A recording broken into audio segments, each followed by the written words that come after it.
What's going on, Show Nation? It's Movie with Movie Gaming TV, and today, in a beast gameplay, I'm going up against a top 5 player in ranked seasons, Larry Hova. He used to always be in my stream last year, picking up gameplay and tips from me, and now he has moved up into the top 5 this year. He's been playing really well this year, so I thought I would bring this gameplay to you guys today so that you can see it.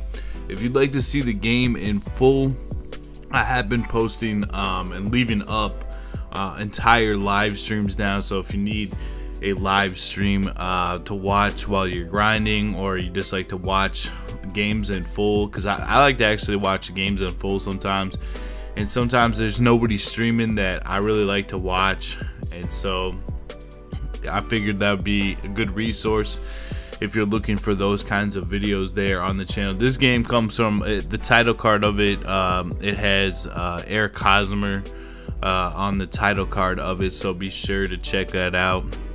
But what I'm going to be doing from these ranked seasons games is I'm going to be taking the ones I like from the stream, and I'm going to be going back and making a gameplay video out of it, and they are going to be a little bit longer because I honestly like showing you guys more of the game, because I think it kind of gives a better story and picture to what was going on in the game. So now I have to I take the sound out, because when I'm playing one of these sweaty games, like, there's not a lot of live commentary that can be going down for a couple of reasons. Like, I can't talk too much strategy that I can bring to you guys in these videos. I can't talk too much about what I'm thinking during the game in real time. I can't, because it gives my opponent too much of you know, it's not good to give my opponent exactly what I'm thinking. You know, it'd be like if I was an offensive coordinator in football and I'm telling the other team all my plays before we run them. Like, we might have some success still running the plays, but at the same time, like, it makes it easier for the other player to kind of get a feel of what's going on. I always say, like, when there's a stream, especially like with the face cam stream, you can kind of get a poker read. Like, you can, in real time, you really can't see exactly where I'm putting my pitches, but you can kind of get a pattern of where I'm putting pitches, and you can get a pattern of where I'm putting my PCI. And you can also kind of like get a poker read, like, am I really agitated or upset? Am I real happy and relaxed, and now I'm going to swing at the first pitch every time? You know, stuff like that. So one thing I want to talk about is PCI placement and what I do. You guys can see me thinking about, I'm always kind of moving that thing to the left a lot. I like to keep my PCI relaxed and moving it around, so I'm thinking middle in, because that's one of the toughest pitches for me to hit is middle in. And then right before the pitcher releases the ball, I like to start moving the PCI up. I like to move it to where their release point is. On the inside, you know, see, I'm moving the PCI up to where the release point of his throw of his pitch is, because that, for me personally, that makes it the easiest for me to track. I move it up there, and then let's say it comes back in, then I'll follow it back in. And a lot of times I'll look outside. I like to drive the ball to the opposite field gap. That's pretty much how I like to hit. I've been working in the cage and back control, especially if you check out the ranked seasons stream with Lorenzo Kane as the title card. You'll see that I've really, the back control, if you're going to go into batting practice, set it on legend, set it on back control, and then you don't have to worry about them throwing you balls or strikes, unless you need to work on pitch recognition. But this is specifically, like, I'm trying to work on pulling the ball for situations like this. Like, I have George Brett up versus Chris Sale, and I want to keep that PCI inside, and I'm looking to pull the ball on an inside pitch because it's real popular. See, that time I didn't do it. My swing wasn't early enough. Now you can get burned by outside sliders on this, like low and away outside slider. It's going to be tough for you to get to that pitch if you're just cheating inside like a lot. But if you can pull those pitches on the inside, like left on left, right on right, it becomes tougher for them to pitch to you. It becomes a lot tougher for them to pitch to you. So that's something that I'm working on. But I like to keep that. I'd say keep your PCI loose. If you keep it right in the middle and then at the last second trying to move your PCI towards the ball, I don't think you're gonna have a lot of success. A lot of people are like, movie. How do you put your PCI on the ball so much? And the main thing that people just don't understand is how much I practice. If it's not like practicing in the cage, it was practicing to do all these team epics, to get Pepe, Alazar, to do like all this work to get better at the game. Like, you know, I might be streaming for 7 hours. I might be playing like 4 to 5 hours a day. And like, I think anybody could be really good at this game if you practice that much, if that's what you really want. You know, like, I don't know if everybody wants to be good at MLB The Show. I don't know if that's a high priority, because everyone's life is different. Everyone has different things that they need to do in their life. You know, like some seasons you might have more time to play, but yeah, if you're really trying to get better, like if this is like your main hobby, this is like what you like to do, just keep practicing and playing a lot. You keep practicing and playing a lot, I'm telling you, get there. Just make sure you use the settings, watch these videos, and I'll give you tips. Watch Cardinal Bird's videos. Now, one thing that, you know, I have my hitting tips video. I'd also say, like, something that really helped me out is, and this is kind of an expensive route. This is going to be for more of the older people that watch my videos. If you guys don't know who Cardinal Bird 5 is, you guys can do what the maximum sub to him is $24.99. And if you do the $24.99 sub, he'll do a lab session with you. I was his first $24.99 sub, just because like he's one of my good friends. I wanted to show him support, and so it was kind of like a donation and one. I didn't even know I was gonna get the lab session, but then once we did get the lab session going, it was very helpful. We talked about all aspects: hitting, pitching, base running, defense. We talked about everything, and he spent like a good hour or 2 hours after being up like all night, I think, because he's on like a night schedule. And I woke up, I like went to bed that night, and I woke up at like 8 in the morning, because I used to really like staying up playing the game till like 4, 5, 6, 7 in the morning. But I just don't like doing that anymore. Like, I'd rather go to bed at a normal time and then wake up at 8 o'clock in the morning and either play or do what I need to do for work, or just I just kind of switched my schedule to that. And I respect the night owls, man, because, you know, I was about that life for a long time, so I completely understand that. But my point is that he woke up early. He spent 2 hours with me, and my basic thing for him that I was telling him is I want to go from a top 50 player to a top 5 player in the game. And he went over some good hitting stuff with me, some stuff that I really don't feel like I can just completely release, because, you know, some of it's his stuff, and I want that $24.99 sub to mean something. So you really would too, like, if you know, if you're thinking about putting $20 PSN on the game, maybe throw him $25 and get that lab session with him, and it will help you out a lot. And just tell him what your goals are, you know, like what do you want out of the game.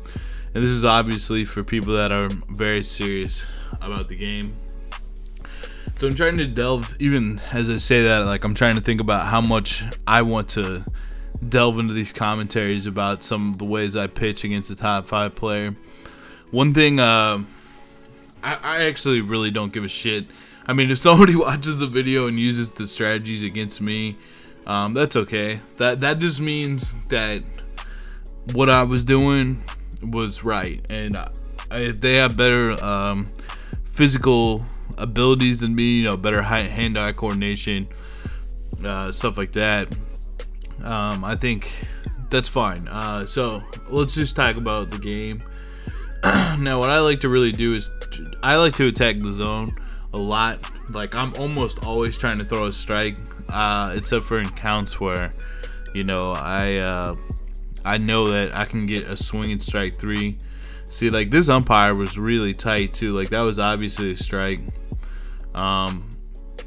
Pitching, I think you can actually get better at pitching by pitching to the computer, because when you can learn how to strike out the computer, you know, rookie is a little bit different than veteran, I'd say. Especially, it depends on your skill level. Obviously, I'm not talking to, you know, top 20 players here. I'm talking to like somebody that's out there watching this video that's in the division series or something like that. It's trying to make championship series.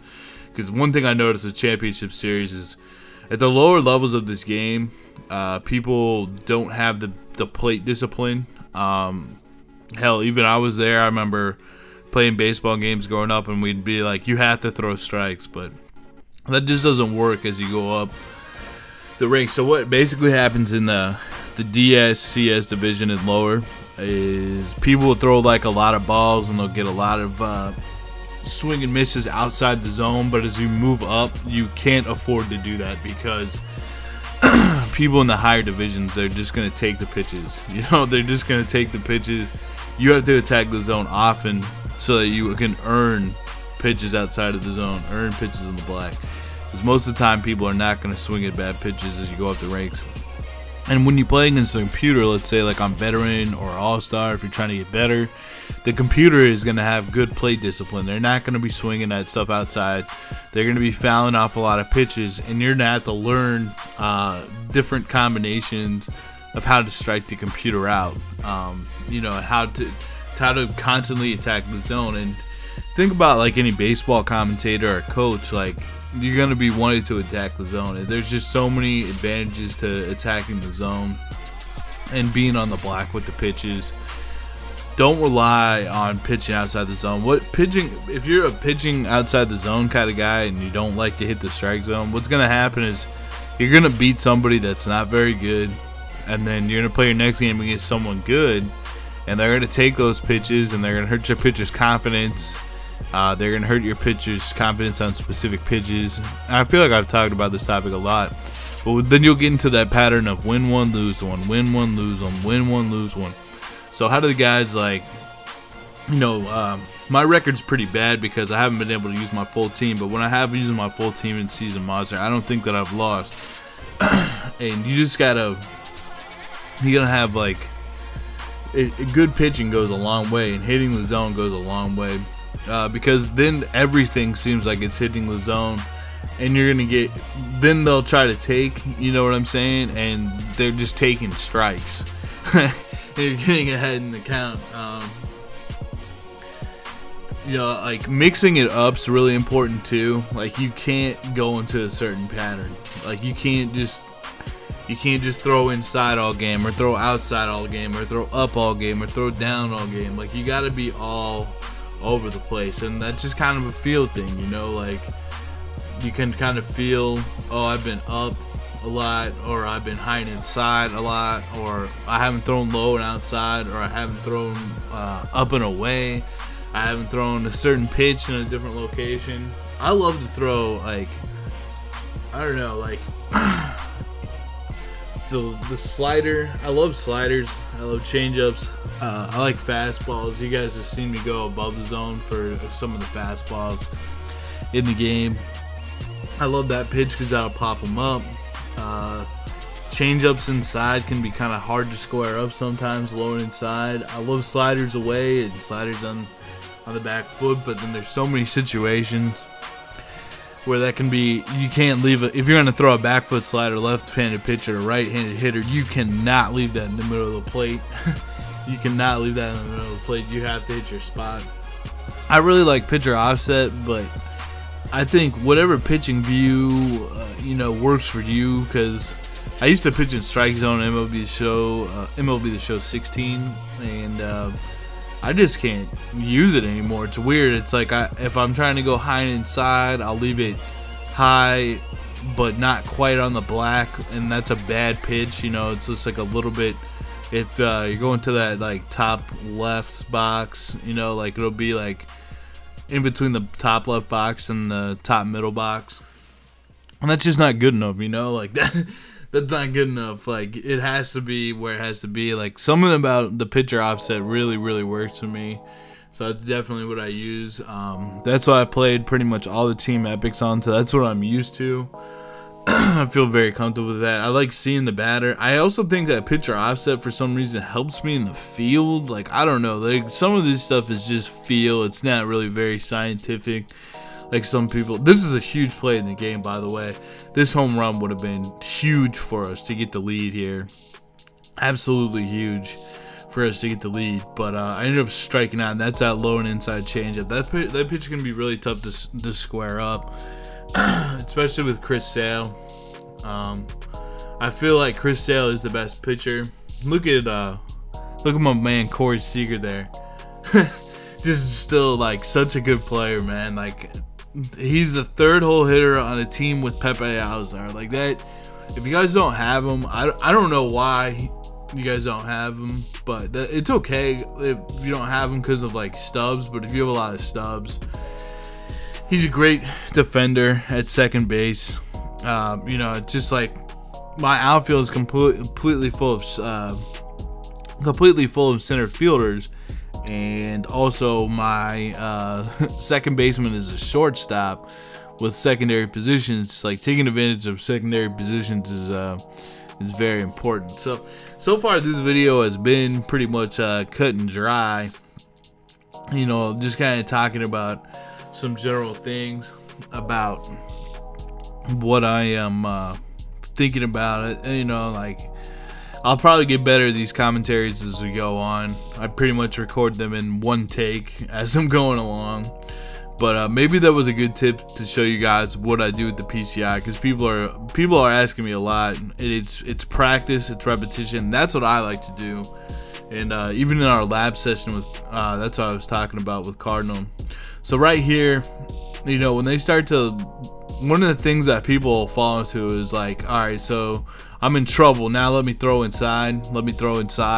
And when you can take away the inside part of the plate and have a quick enough bat.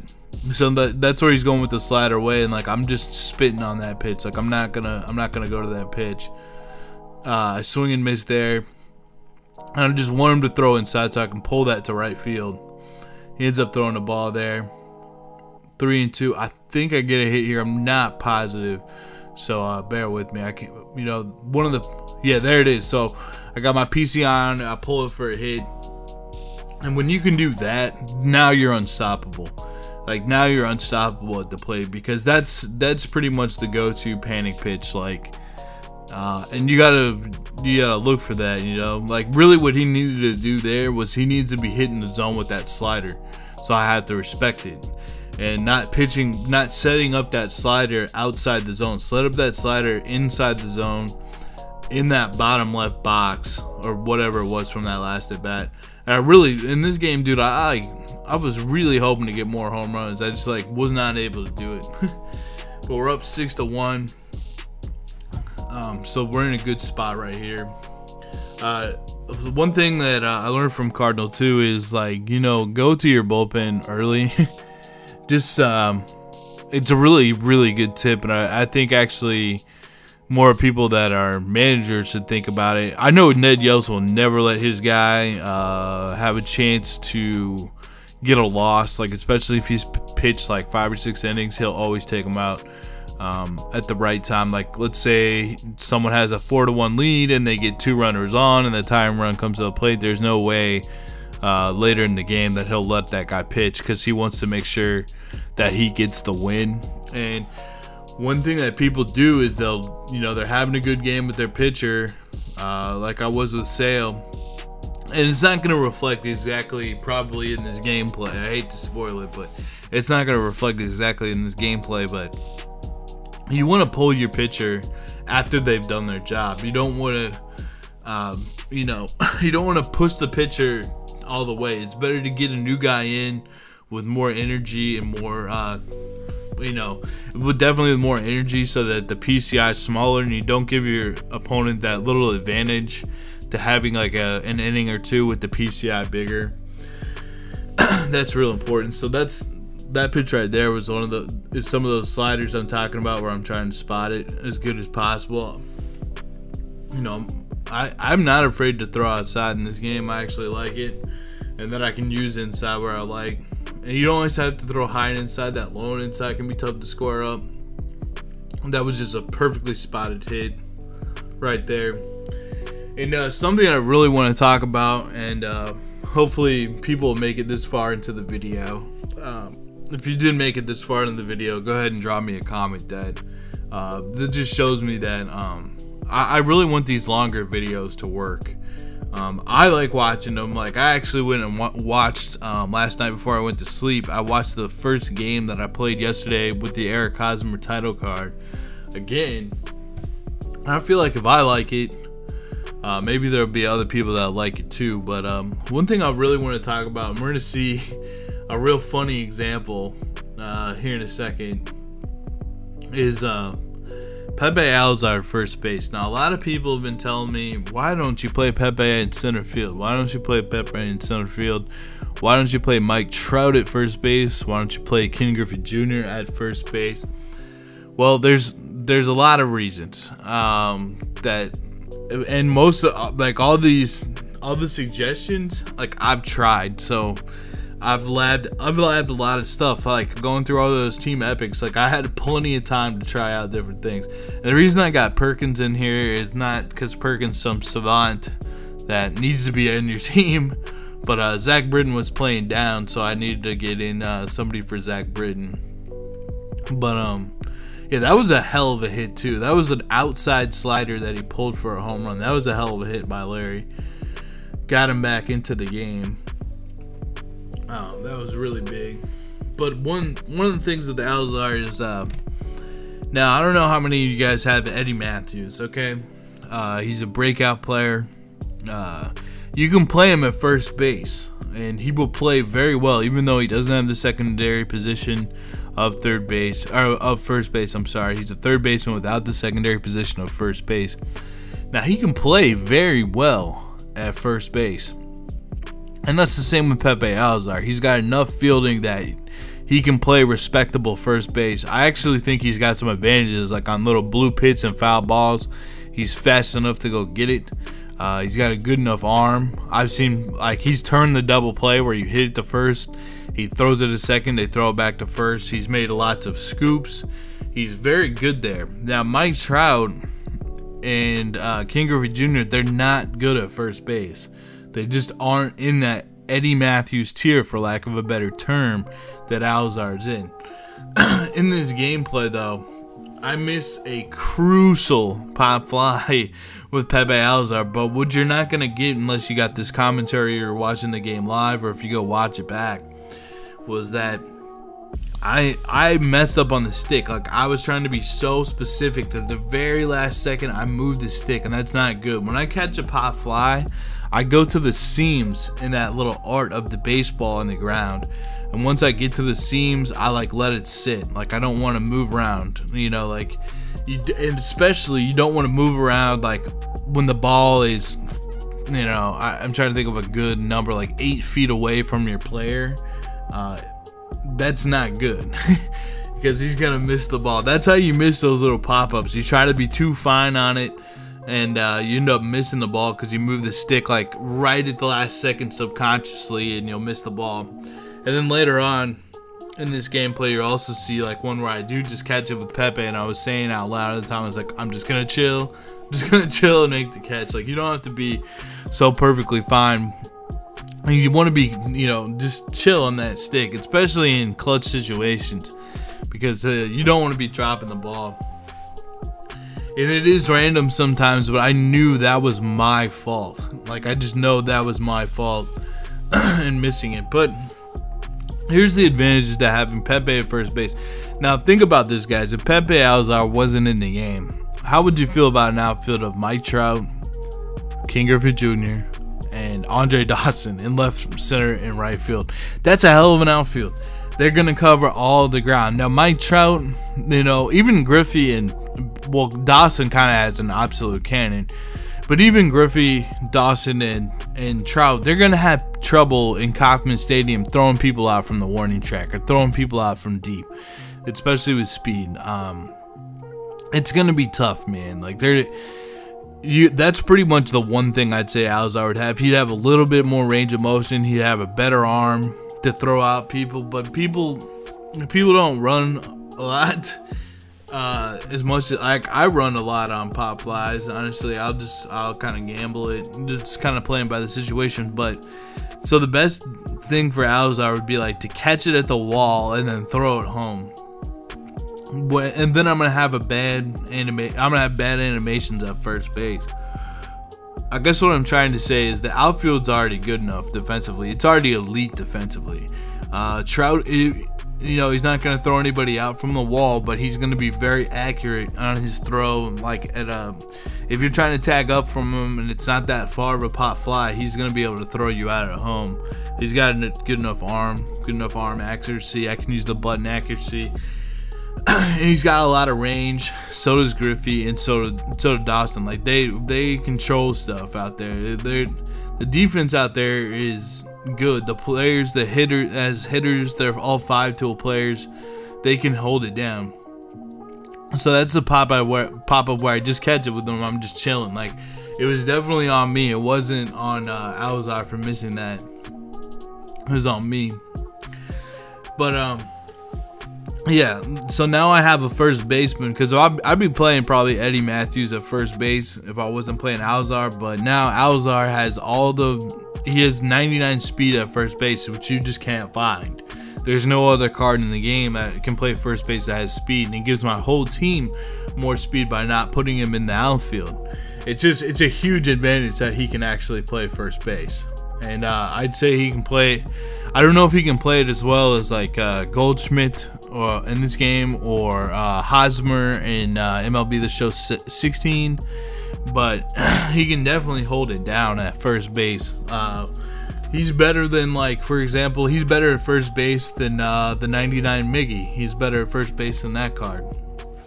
So keep that in mind. That's a question I've been getting a lot.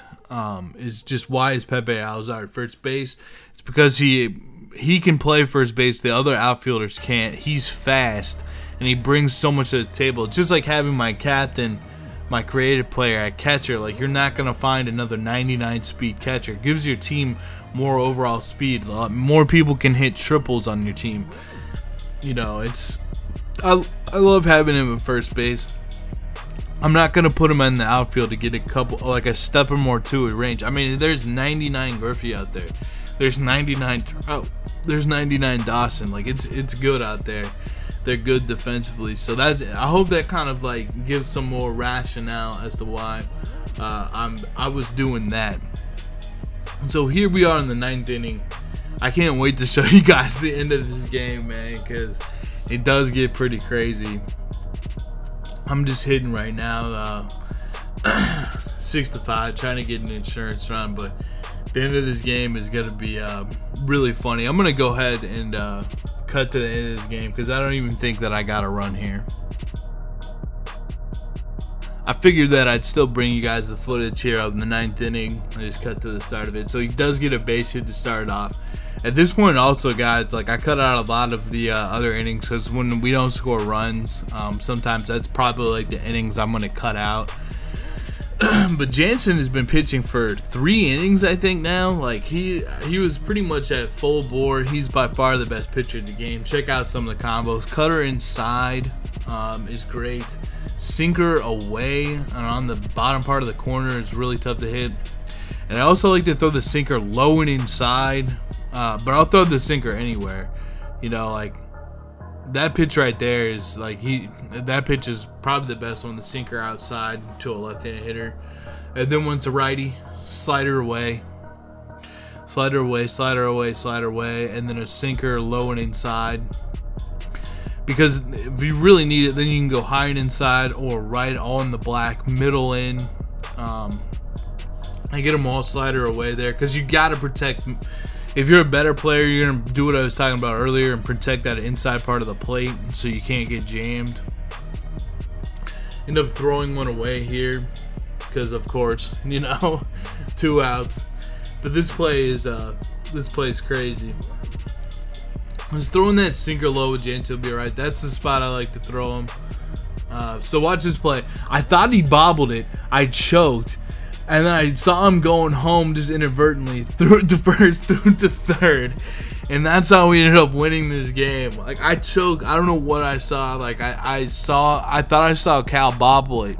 And so I thought he was going to keep it in front and have to go and pick it up and throw him back out at first. But he didn't even bobble it. It was just something I just choked in the moment. So we did end up getting this win. I hope you guys enjoyed this video. I'm going to put out another video soon.